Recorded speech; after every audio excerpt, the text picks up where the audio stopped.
Last week ಊರಿಂದ ಅತ್ತೆ ಬಾವ ಅಕ್ಕ ಎಲ್ಲರೂ ಬಂದಿದ್ರಲ್ಲ, ಆವಾಗ ಹಿಂದೆ ಹಾಕಿರೋ ಹಾಸಿಗೆಗಳನ್ನೆಲ್ಲ ತೆಗೆದಿದ್ದೆ ಯೂಸ್ ಮಾಡೋಕ್ಕೆ ಅಂತೇಳಿ. ಇನ್ನು ಡಾಕ್ಟ್ರು ಒಂದು 15 ಡೇಸ್ ಬಿಟ್ಟು ಬನ್ನಿ ಅಂದರೆ ಅತ್ತೆ ಊರಲ್ಲಿರೋರ್ನೆಲ್ಲರೂ ನೋಡ್ಬೇಕು ಅನಿಸ್ತಾ ಇದೆ ಅಂತೇಳಿ ಎಲ್ಲರೂ ಊರಿಗೆ ಹೋದ್ರು. ಇನ್ನು ಅವರೆಲ್ಲ ಹೋದ್ಮೇಲೆ ಹಾಸಿಗೆಗಳನ್ನೆಲ್ಲ ವಾಶ್ ಮಾಡಿ ಅದರ ಜಾಗಕ್ಕೆ ರೀಸೆಟ್ ಮಾಡ್ತಾ ಇದ್ದೀನಿ. ಹಾಗೆ ಮೊನ್ನೆ ಕೂಡ ನಮ್ಮ ಮನೆಯವರು ಊರಿಗೆ ಹೋಗಿದ್ರು, ಸ್ವಲ್ಪ ಕೆಲಸ ಇದೆ ಅಂತೇಳಿ ಬರ್ತಾ ಅಮ್ಮ ಒಂದು ಬಾಕ್ಸ್ಗೆ ತಿನ್ನೋಕ್ಕೆಲ್ಲ ಹಾಕಿ ಕಳಿಸಿದ್ದಾರೆ. ಅಂದರೆ ಬೇಸನ್ದು ಲಾಡು ಖುಷಿಗೆ ಫೇವ್ರೆಟು. ಮೊದಲು ನನ್ನ ಫೇವ್ರೆಟ್ ಇತ್ತು, ಇತ್ತೀಚೆಗೆ ನನಗೆ ಅಷ್ಟು ತಿನ್ಬೇಕು ಅನಿಸ್ತಾ ಇಲ್ಲ. ಬಟ್ ಇವಾಗ ಖುಷು ಪ್ರಾಪ್ತಿ ಇಬ್ಬರಿಗೂ ಇಷ್ಟ, ಯಾವಾಗ ಹೋದ್ರೂ ಕೂಡ ಅಮ್ಮ ಮಾಡಿ ಕಳಿಸ್ತಾರೆ. ಬಾಕ್ಸ್ ತೆಗೆದ ತಕ್ಷಣ ಬೇಸನ್ ಲಾಡುಗಳು ಘಮ ಘಮ ಅಂತ ಇದೆ. ಏನಿಲ್ಲ ಅಂದ್ರೂ 1 kg ತುಪ್ಪ ಆದ್ರೂ ಹಾಕಿರ್ತಾರೆ ಅಮ್ಮ. ಬೇಸನ್ ಲಾಡು ಜೊತೆ ಮತ್ತೆ ಮನೇಲಿ ಬಿಸ್ಕೆಟ್ ಚಾಕ್ಲೇಟ್ಸ್ ಇತ್ತಂತೆ. ಅಮ್ಮನ ಮನೇಲಿ ಅಮ್ಮ ಒಬ್ಬರೇ ಇರ್ತಾರೆ, ಇನ್ನು ಯಾರು ತಿನ್ನಲ್ಲ ಅಂತೇಳಿ ಪ್ರಾಪ್ತಿ ಖುಷಿಗೆ ಅಲ್ಲಿಂದ ಅದನ್ನು ಕೂಡ ಕಳಿಸಿದ್ರು.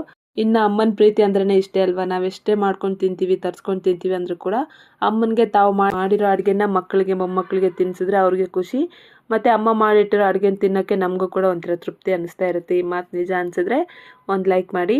ಹಾಗೆ ತೊಗರಿನೂ ಕೂಡ ನಾವೇ ಬೆಳೆಯೋದ್ರಿಂದ ಊರಿಂದ ತೊಗರಿ ಬೇಳೆನೂ ಕೂಡ ಹಾಕಿ ಕಳಿಸಿದ್ರು. ಅದನ್ನೆಲ್ಲ ನಾವು ಪಾಲಿಶ್ ಏನು ಮಾಡಿಸಲ್ಲ, ಹಾಗಾಗಿ ಸ್ವಲ್ಪ ಹೊಟ್ಟೆಲ್ಲ ಇತ್ತು, ಅದನ್ನು ಕೂಡ ಕ್ಲೀನ್ ಮಾಡ್ಕೊಂಡು